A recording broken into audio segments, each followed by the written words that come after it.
ডুগডুগি, এই ডুগডুগি, হ্যাঁ। এদিকে আয় তো। কি হয়েছে মা? এই জামাটা দেখ তো। এটা তো নতুন জামা। হুম, কার জন্য এনেছো মা? তোর জন্য এনেছি, চৈত্র মাসের সেলের থেকে। ইয়ে, আমার নতুন জামা। তুমি এই জামাটা আমাকে পরিয়ে দাও। এখনই নতুন জামা পরে কোথায় যাবি? চুন্নি মুন্নি ঘেউ ঘেউ ওদের সবাইকে দেখাতে যাবো আমার নতুন জামা।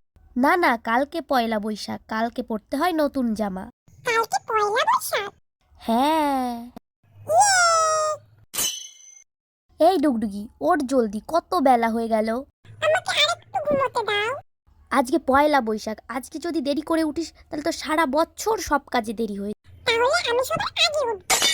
আজকে সকাল সকাল ঘুম থেকে উঠে স্নান করে নতুন জামা পরে বড়দের আশীর্বাদ নিতে। তারপর তারপর তোর পছন্দের সর্ষে ইলিশ রান্না করেছি, তাড়াতাড়ি তৈরি হয়ে আয়, তোকে খেতে দেব। এই, কি হয়েছে? এই জামাটা পরে দেখ ঠিক আছে কিনা। এটা আবার কেমন জামা? ভালো তো, কেমন যেন ফ্যান ফেনে।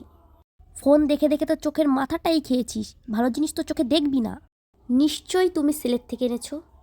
হ্যাঁ তো, 50 টাকা করে দিচ্ছিল, কালকে পয়লা বৈশাখ, ভাবলাম তোর জন্য নিয়ে যাই। ধরো তোমার জামা। আমি পরবো না। মা, সেলের জামা কেউ পরে নাকি? কেউ না পরলে কি সেল খালি খালি দিয়েছে? মা, তুমি আমাকে 1000 টাকা দাও, আমি কালকের জন্য জামা কিনে আনছি। টাকা কি গাছের ফল, চাইলেই দিয়ে দেব? এ গাধা, ওঠ ওঠ, 10টা বাজে, আজকে পয়লা বৈশাখ।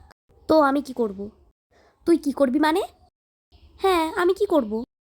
দেখ, আজকে বছরের প্রথম দিন, মাথা গরম করাস না। উঠে স্নান করতে যা। এত সকালে কেউ ঘুম থেকে ওঠে নাকি? তুমি যাও। শেষবারের মতন বলছি, স্নান করতে যা। তুমি কি রান্না করেছো আগে খেতে দাও, তারপরে স্নান করব। আজকে বছরের প্রথম দিন, সবাই ঘুম থেকে উঠে স্নান করে পুজো দিয়ে বড়দের আশীর্বাদ নেয়। তো